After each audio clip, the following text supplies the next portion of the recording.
제가 구원이라고 하는 주제로 가지고 여러분들과 또한 말씀을 나눠가고 있습니다. 오늘은 그 세 번째 시간인데요. 첫 번째 시간에서는 제가 여러분들을 법정으로, 하늘 법정으로 이끌어서 그곳에서 하나님께서 죄인된 우리를 죄가 없다 정도가 아니라 의롭다라고 선언하시는 그 놀라운 그 상황 가운데 구원의 의미를 함께 나누었었습니다. 그리고 지난 시간 두 번째 시간에는 여러분과 함께 우리가 성소로 가서 그 바깥들에서부터 제단과 물두멍, 또 그 성막 안에 들어가서 금 등대와 분향당과 진설병의 그 떡상을 통하여서 그리스도의 말씀을 묵상하였고, 이젠 더 깊은 곳에 들어간 그곳에 있는 언약궤, 그 안에 담겨져 있는 인간들의 죄를 보여주는 세 가지의 물건들을 덮고 있는 하나님께서 은혜를 베푸시는 시은좌, 동물의 피가 인간의 죄를 덮어서 하나님이 용서하시는 그 구조를 우리에게 보여주시는 그 언약궤를 함께 묵상하면서 그리스도의 피가 우리의 죄를 덮으신다라는 의미로서의 어떤 예전적, 예식적 의미로서의 구원을 함께 묵상했었습니다. 오늘은 여러분과 함께 시장바닥으로 가기를 원합니다. 우리 삶의 다양한 영역에서 하나님은 구원의 의미를 가르쳐 주셨는데, 정말 이 실제 우리가 삶이 이루어지는 그 거래처, 그 시장 속에서도 하나님은 구원의 의미가 무엇인지를 우리에게 가르쳐 주셨습니다. 그 이야기에 시작하면서 여러분, 혹시 여기에 빚 없는 분 있으십니까? 제가 처음 미국에 이제 유학으로 왔다가 이민 목회를 시작할 때에 크레딧이 전혀 없잖아요. 그러니 크레딧 카드를 만들 수 없으니 교회에서 받는 사례비로 만 생활을 해야 했었습니다. 넉넉하지 못한 사례비였기 때문에 월말이 가면 잔고가 없어지는 거예요. 그럼 어떻게 되죠? 그러면 먹을거리도 살 돈이 없는 거예요. 뭐 이렇게 크레딧 카드라도 있으면 먼저 이렇게 긁고 쓰고 나중에 갚겠건만, 그게 없으니까 이 경제 활동이 완전히 경직이 되는 겁니다. 너무 불편하고, 크레딧이 없으니 뭐 차가 너무 오래된 차고 막 고장도 막 난 상황인데도 차 바꿀 수도 없고 뭐 아무것도 할 수가 없는 거예요. 여러분 아시잖아요. 좀 답답하고 불편한 상황인데, 그때 당시에 스몰 비즈니스를 한 3개 정도 하고 있는 한 성도가 저에게 하는 이야기가, 목사님, 미국에서는 빚 없으면 부자입니다. 속으로 참나 본인은 하면서 이해가 안 됐어요. 이제 시간이 지나면서 저도 이제 크레딧이 생겨서 크레딧 카드도 만들고, 이제 다급하니까 이제 크레딧 카드로 주유도 결제하고 식료품도 사고, 시간이 지나면서 크레딧에 빚이라는 게 쌓여가기 시작하는 거예요. 나중에는 뭐 공부 좀 더 해보겠다고 학자금융자 받아가지고 받을 때는요 너무 쉽게 주니까 저 공돈인 줄 알았어요. 학교 끝나고 나니까 이게 이제 미국 생활 하신 분들은 이제 아실 거예요. 저는 이제 이게 잘하면서 그걸 못 배웠어요. 한국 사회에서도 못 배웠고, 한국도 신학생이다 보니까 배울 기회도 없었고, 미국에 와서도 알려주는 사람이 없었어요. 한동안 저 선배 목사님들을 되게 원망했습니다. 본인들 먼저 봐서 고생했으면 좀 후배 목사들 알려주지. 복리라는 거. 네. 여러분, 투자해서 복리로 커지면 굉장히 좋다는 거 아시죠? 빚이 복리로 쌓이는 건 얼마나 무서운 줄 아십니까? 원금의 한 10배는 내야 돼요. 시간이 지나면. 그게 쌓여져 가는 것을 보면서 원금은커녕 그 이자 내기도 버거워진 상황을 경험하면서 숨이 턱턱 막히는 것을 경험해봤습니다. 이민생활 해본 사람이 이거 안 경험해 본 사람이 있겠습니까? 그러면서 그때 제가 느꼈어요. 미국에서는 빚 없으면 부자라는 게 이런 말이구나. 빚 없다면, 그 빚이 없다면 얼마나 자유로울까. 그때 가서 무슨 생각했냐면, 은행에 잔고가 없어서 먹을 게 없으면 차라리 굶으면 되지. 이제는 빚 때문에 꼼짝달싹 못하는 올가미에 묶여있는 듯한 느낌을 가졌습니다. 우리 흔히 월가에서 1년에 1밀리언씩 받는 사람들이 실직했다고 한두 달 만에 3달이 못 돼가지고 파산 신청하고 모두 뺏겨가지고 길거리에 나앉는 이야기 들으면서 이해가 안 됐었죠. 저렇게 많이 벌었다는데 왜 실직해서 한두 달 만에 저렇게 되지? 빚 때문이에요. 네, 그렇게 많이 벌어도 버는 것 이상의 빚을 지고 살고 있기 때문에 계속해서 벌어서 계속해서 빚을 갚지 않으면 벌어들이는 인컴이 중단되는 순간 이 빚의 무게는 그 사람을 압도합니다. 이 빚이라고 하는 이 자본주의 사회에서 자본주의만 있는 게 아닌데 이 시스템은 사람의 고귀한 인격과 삶의 자유를 망가뜨립니다. 빚은 사람의 계급을 낮춰뜨리고 사람으로 하여금 비참하게 살게 합니다. 빚이 실상은 우리로 하여금 끊임없이 일하게끔 우리를 만들고 채찍질하고 있습니다. 빚이 없으면 그렇게까지 살지 않아도 돼요. 빚이 없으면 당당할 수 있습니다. 차라리 한 끼 굶고 말지라고 할 수가 있는데 빚이 있으면요 한 끼 굶고 말지가 안 됩니다. 그런데 이 시스템은 지금 현대의 우리만 갖고 있는 것이 아니라 성경 속에서도 있습니다. 오래전 몇천 년 전에도 빚이라는 게 사람들의 어깨에 올려져 있는 커다란 돌덩이였다라는 것을 우리가 발견하게 됩니다. 이스라엘 사람들이 애굽을 나와서 광야에서 모두가 똑같은 상태의 유랑민일 때 하나님께서 그들에게 주신 법 중에 가장 마지막 챕터가 안식년과 희년의 법입니다. 그 앞에서 쭉 읽다 보면 좀 답답하기도 하고 이거는 그 시대에게나 맞는 이야기겠지 싶기도 하고 하다가 마지막에 와서는요 이거는 지금도 이렇게 하기 쉽지 않겠다라고 하는 정말 레디컬한 우리의 경제사회를 향하여서 하나님께서 레디컬하게 던지시는 명령이 안식년과 희년의 법입니다. 7년째마다 개인적인 채무를 탕감해 주라는 거, 땅도 동물도 쉬게 해주라는 거, 7년에 7번씩, 그러면 50년째에는 모든 관계에서 처음 상태로 리셋되는 것, 디폴트 상태로 돌아가게끔 하는 것. 모든 사람이 7년만 기다리면 이 빚이 탕감될 수 있다라고 하는 50년만, 내 평생에 한 번쯤은 내가 내 고향으로 원래 나의 자유로웠던 상태로 돌아갈 수 있다라고 하는 그 희망을 주셨었던 법이 안식년과 희년의 법입니다. 하나님도 아셨어요. 사람들 사이에서 사람들을 비참하게 만드는 것은 채무, 빚이라는 것을요. 그래서 법에까지 이 채무를 탕감해주는 법을 제정해 넣으신 겁니다. 하나님에 대한 정말 굳건한 믿음 아니면 이 명령 따르기 힘듭니다. 그래서 성경의 기록에도 이게 온전히 이루어졌다라고 하는 기록을 찾기가 쉽지가 않아요. 그리고 예수님 시대에서도 예수님도 이 문제에 대하여서 아주 심도 깊게 의미 있게 다루셔요. 예수님의 가르침과 비유들을 보면 돈과 관련된 게 그렇게 많아요. 가르침에도 돈과 관련된 게 그렇게 많아요. 그 당시에 사람들이 얼마나 돈에 눌려 살고 있었는지, 오늘날의 기독교인도 얼마나 돈에 눌려 살고 있는지요.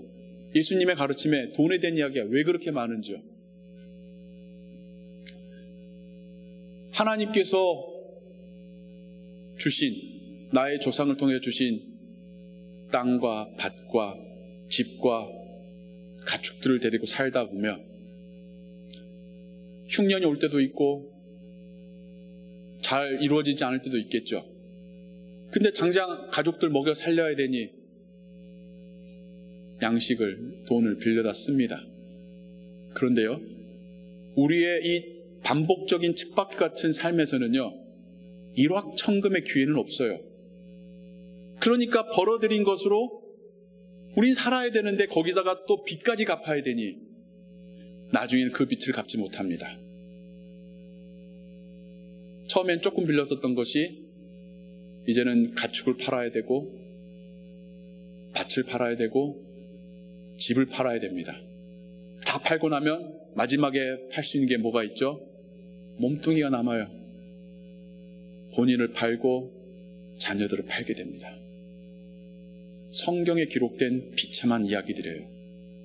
실제로 일어나는 일들이고, 그리고 오늘날 우리도 비슷하게 겪는 일들입니다. 예수님이 사역하셨던 당시에 수많은 사람들이 빚에 허덕이고 있었던 거라고 추측합니다. 그 당시의 사람들의 70-80%는 우리가 흔히 말하는 가난한 자들이었었어요. 자립해서 내 빚 없이 내 밭에서 포도원에서 나는 소산으로 살 수 있는 사람은 많은 수가 되지 않았었습니다. 대부분의 사람들이 오늘 일해야지 저녁에 그 일당으로 저녁에 가족들 먹을 것을 사갈 수 있는 사람들이었었어요. 그 사람들이 예수님께 찾아와서 하루 종일 예수님 말씀 듣고 배가 고픈 채 집으로 돌아가야 되는데, 빈손으로 돌아가야 되는데, 그들을 불쌍히 여기신 예수님이 오병이어로 그들을 먹이시고 남은 것들을 거둬들여서 그게 버려지지 않게 하셨습니다. 예수님의 사역 가운데 먹는 것을 통한 이적들이 적지 않은 이유는 먹는 문제가 얼마나 그들에게 당면한 생존을 위한 문제였었는지를 생각해 보게 합니다. 예수님의 많은 가르침인데 그 중에 예수님의 기도문을 한번 생각해 볼까요? 5번째가 우리 한국말로는 이렇게 번역을 해서 우리가 고백하죠. 우리가 우리에게 죄진 자를 용서하듯이 우리의 죄를 용서하여 주옵소서. 근데 영어 번역은 뭔지 아세요? As we forgive our debtors, forgive our debt. 하나님, 우리가 우리에게 빚진 자의 그 채무를 변제해 주듯이 우리의 빚을 변제해 주시옵소서.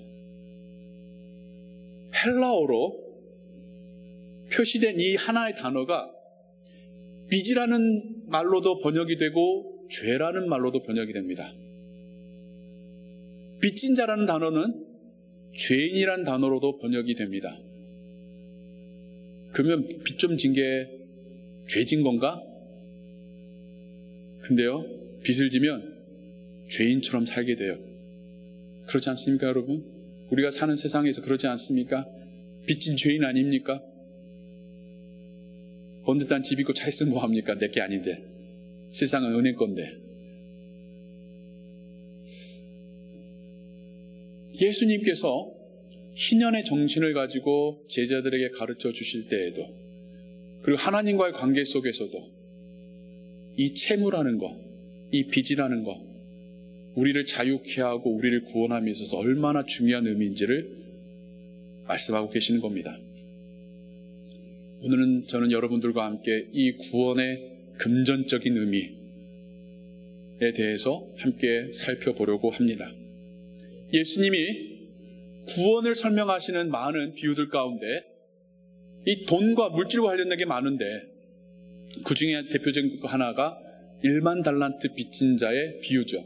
너무 유명해서 1만 달란트가 얼마의 가치인지 여러분 그동안 뭐 설교나 다른 분의 설교를 통해서 들어아실 텐데 액수는 정확히 기억 못 하실 거예요. 또 계산하는 법마다 다 또 다르니까요. 하지만 동일한 결론은 뭐죠? 엄청난 금액이다. 한 달란트의 무게가 75파운드래요. 여러분 그 피트니스 가서 운동해 보셨어요? 얼마짜리 덤벨 아령으로 운동하십니까? 저는 15파운드예요. 75파운드는 15파운드를 5개를 겹쳐서 들어 올려야 되는 겁니다. 15파운드도 무거워가지고 저 한 20개 하고 나면 내려놔야 되는데 그거 5개를 한꺼번에 들어 올려야지 1달란트래요. 그게 금으로 된 거라고 생각하기도 하고 어떤 학자들은 금까지는 너무 좀 심하고 은으로 됐었을 수도 있다라고까지도 봅니다. 금이든 은이든 75파운드의 1달란트는 아마 이 정도는 할 것 같아요. 이거를 만들기 위해서, 이걸 모으기 위해서 6천 데나리온이 필요하대요. 데나리온이라는 단어는 여러분도 아시다시피 한 일일 노무자가 하루 일해서 저녁에 받는 일당이 1 데나리온입니다. 여러분 지금 그로서리 가서 하루 8시간, 10시간 일하고 얼마나 받는지요? 많이 못 받잖아요. 또 세금으로 떼가고. 6천 데나리온을 벌어야지 1달란트라고 하니까 6천일 동안 먹지 않고 입지 않고 모으기만 해야지 1달란트가 됩니다. 여러분 6천일을 노동하려고 하면 날수로 얼마나 될까요? 한 18년 정도 됩니다. 뭐 좀 쉬는 날, 휴가, 썬데이 빼고 나면 약 20년을 일해야 돼요. 안 먹고 안 입고 일해야지 1달란트를 모을 수 있는데 1만 달란트는 곱하기 만이라고 하니까 20년 곱하기 만을 하면 20만 년을 일해야지 여러분 먹지 않고 입지 않고 20만 년을 일해야지 원금인데요. 여기 이자가 붙는다 생각해 보세요. 단리가 붙어도 계산하기 복잡해진데 이게 만약 그 무서운 사채와 같은 복리가 붙는다고 생각해 보십시오. 우리는 이자도 못 갚아요. 원금은커녕 이자도 못 갚은 채 평생이 아니라 영원토록 일을 해도 원금이 줄어들지가 않아요. 한 사람이 어떻게 그만한 액수를 빚질 수 있을까요? 예수님이 구원을 이야기하시고 우리가 용서받는 것의 가치를, 밸류를 1만 달란트에 비유하시면서 말씀하시는데 여기서 우리가 솔직히 의문이 좀 듭니다. 약간의 어떤 그 반항심과 함께 의문이 됩니다. 아니 구원을 받으려고 그렇게 많이 필요해요? 왜 하나님은, 왜 예수님은 우리의 구원의 가격을 그냥 제가 가격이라고 대놓고 금전적으로 보니까요. 우리의 구원의 가격을 1만 달란트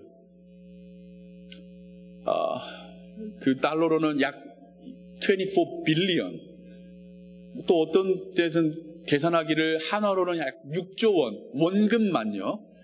이자는 빼고 원금만 6조 원에 달하는 가치라고 금액이라고 말씀하시는 걸까요? 여러분의 가치가 그만큼 되십니까? 여러분을 누군가에게 팔려고 하실 때에 여러분 6조 원 받아내시면서 여러분 파실 수가 있어요? 우리의 몸을 생물학적으로 다 분해해가지고 뭐 비누 만들고 뭐 쥐어짜가지고 뭐 만들어서 팔아도 100만 원 살짝 넘을까 말까 하는 금액이라고 하는데 아니 우리가 평생 일해서 벌어들일 수 있는 기회비용을 따져도 우리가 그만큼 벌어들일 수 있습니까? 근데 왜 예수님은 적당하게 좀 가격을 매기시지 이렇게 말도 되지 않는 금액으로 붙이셨을까요? 우리가 성경에서 쉽게 찾아내는 답들을 한번 생각해 볼까요? 첫 번째, 우리는 하나님이 만드셨으니까, 심지어 하나님의 형상으로 만드셨으니까. 성경은 그렇게 말하고 있습니다. 거기에 절대 토를 달지 않습니다만 그렇다고 우리 이 몸뚱아리가 그렇게 비쌀까? 하는 생각도 들어요. 또 하나가 우리의 죄가 그렇게 무겁고 짙어서 그렇죠. 우리가 죄를 씻어내기는 힘들죠. 근데 죄라는 게 내가 뭔가 죄를 지면 그만큼의 누군가에게 피해를 입힌 거잖아요. 우리가 그 누군가에게 6조 원어치 피해를 입힐 수 있습니까? 쉽지 않지 않습니까? 우리의 죄가 정말 내가 씻어내기가 어려울 정도로 진하고 깊이 묻어있고 다 동의합니다만은 우리의 죄를 6조 원어치나까지나 봐야 되나? 그렇게 생각할 수 있지 않아요? 근데 전 문득 이런 생각을 해봤어요. 여러분 혹시 크루즈 타보셨습니까? 타보셨는데 표시를 안 하는 건가요? 안 타보셨다고 하면 한번 타보세요. 살면서 한 번쯤은 타볼만 하더라고요.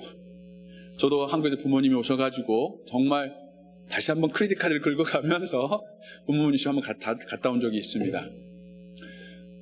모든 직원이 깍듯하게 인사하고요. 일어나서 그냥 그 구겨진 채로 침구를 버려두고 나갔다 오면 예쁘게 정리하고 수건까지 원숭이를 만들어 놓고요. 식당을 어디를 찾아가든 다 공짜고요. 어딜 가든 신나는 음악이 나오고 어떤 액티비티도 무료로 참여할 수 있는 정말 야 이런 세상이 있네 싶은 잠깐의 경험을 하고 내렸었는데 그것과는 비교될 수 않는 커뮤니티가 있다고 한번 상상해 보십시오.